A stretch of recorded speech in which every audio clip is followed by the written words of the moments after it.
بدنظری کے بہت سے نقصانات ہیں۔ اس سے دین و اخلاق کی بھی تباہی ہوتی ہے اور طبی طور پر جسم کے لیے بھی بہت نقصان دہ ہے۔ طبی اور جسمانی نقصان مختصراً پیش خدمت ہے۔ بدنظری سے مثانہ کمزور ہو جاتا ہے۔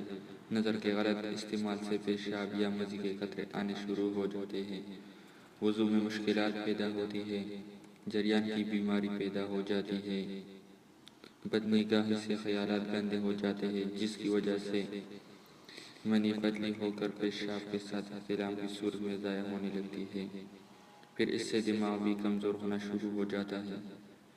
پھر دل کمزوری کی وجہ سے گھبرانے لگتا ہے، کمر میں درد ہوتا ہے، پنڈلی میں درد ہوتا ہے، سر میں چکر آتا ہے، آنکھوں کے سامنے اندھیرا آنا، سبق یاد نہ ہونا، یاد ہو کر بھول جانا،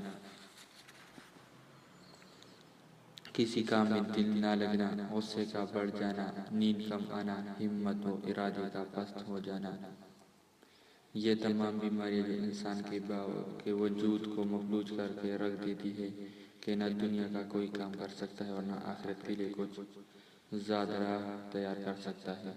پھر ایک بیماری سے دوسری سے تیسری بیماریاں بڑھتی رہتی ہیں اور یہ سب کچھ بدنظری کی وجہ سے ہوا۔ اگر تھوڑا سا مجاہدہ کر کے اپنی نظروں کی حفاظت کی جائے تو اتنی ساری بیماریوں سے اپنے آپ کو بچایا جا سکتا ہے۔